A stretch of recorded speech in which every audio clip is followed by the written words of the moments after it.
ساعت با وقت پراگ 10:02 است و بازم شالوگو خوجه هستم که از کارگاه مرکزی رادیو آزادی در شهر پراگ با شما صحبت میکنم با سرخطی تازه ترین خبرهای تاجیکستان و جهان.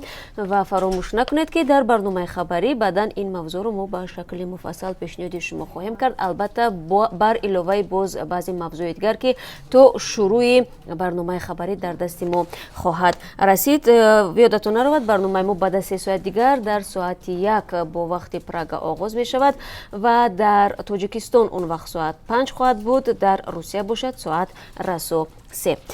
خصوصی به نشان اعتراض در شمال تاجیکستان یک زن 70 ساله در شعبه کارهای داخلی عینی خود را آتش زده است. این زن را برای خودسرانه اشغال نمودن زمین عیبدار کرده و در بازداشتگاه موقتی نگاه می داشتند. چرا این حادثه را در برنامه خبری برایتان خواهیم گفت. فرمان امضا شد، گرفتن شهروندی سبک می شده است. ولادیمیر پوتین رئیس جمهوری روسیه فرمانی را به امضا رساند که طبق آن زادگان دوران شوروی در شکل ساده شده امکان دریافت شهروندی این کشور را پیدا خواهند کرد. فرمان مذکور طلب دست کشیدن از شهروندی کشور خود را از بین میبرد. این فرمان بعد 90 روز دیگر به اجرا می‌دارد. تاجیکستان و روسیه تا به حال نظام برنامه دو شهروندی دارند که حقوق داشتن شناسنامه‌های دو کشور را به ساکنان این دولت فراهم می‌آورند. بر اساس حساب‌های آماری در طول سال‌های استقلالیت بیش از 300,000 ساکن تاجیکستان شهروندی روسیه را پذیرفتند. خب در این باره ما امروز یک صحبت هم خواهیم داشت، ولی قبل از آن باید بگم که بنا به معلومات مقامات روسیه در 11 ماه سال گذشته 2300 خانواده از تاجیکستان درباره کوچیدن به روسیه عریضه دادند.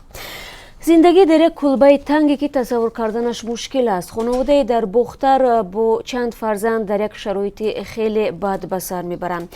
با امید دریافت سرپناه یک پسر این عائله اختیاری به ارتش رفت، اما زمین وعدگی را با همین به کنج فراموشی سپردند. درباره روزگاری سخت این عائله همکاران ما گزارش را تهیه نمودند و پیشنهاد میکنم که بعد از 3 ساعت دیگر این گزارش را همراه با ما در برنامه خبری تماشا کنید. طبیب باید مجازات شود، چون این است طلب والدین یک طفل 2 ساله که اخیراً در بیمارخانه مفصوم به قریه بالای شهر دوشنبه درگذشت. پدر و مادر باوری دارند که مرگ پسر خردسالشان بنابر اشتباه پزشکان بود. آنها به دادستانی و دستگاه ریاست جمهوری شکایت کردند و وعده گرفتند که شکایتشان بررسی می شود. شکایت ساکنان از کار طبیبان و اشتباهات آنها کم نیست. در پیام اخیر خود پرزیدنت تاجیکستان هم از عرض و شکایت ساکنان نسبت طبیبان گفت و صفت پست خدمت رسانی و معاشرت طبیبان نگرانی نمود. در ضمن وزیر وقت تندرستی و حفظ اجتماعی تاجیکستان هم آشکارا گفت که طبیبان تاجیک بعضاً به اشتباه راه میدهند. خب طوری هم شما پای بردید یکی از موضوعهایی که در برنامه خبری بررسی میشوند از همین موضوع است. کلاه پشمی که در قفقاز آسیای مرکزی مشهور است و به دکان‌های تاجیکستان نیز رسیده است. زمستان امسال در کوچه‌های دوشنبه بعضی مردان تاجیک با پاپاخه می‌گردند. عکس‌های مخلصان حبیب نورمگامدوف با پاپاخه که در شبکه‌های اجتماعی از گوشه‌های گوناگون جهان نشر می‌شوند توجه جوانان تاجیک را به این نوع سرپوش جلب کرده است.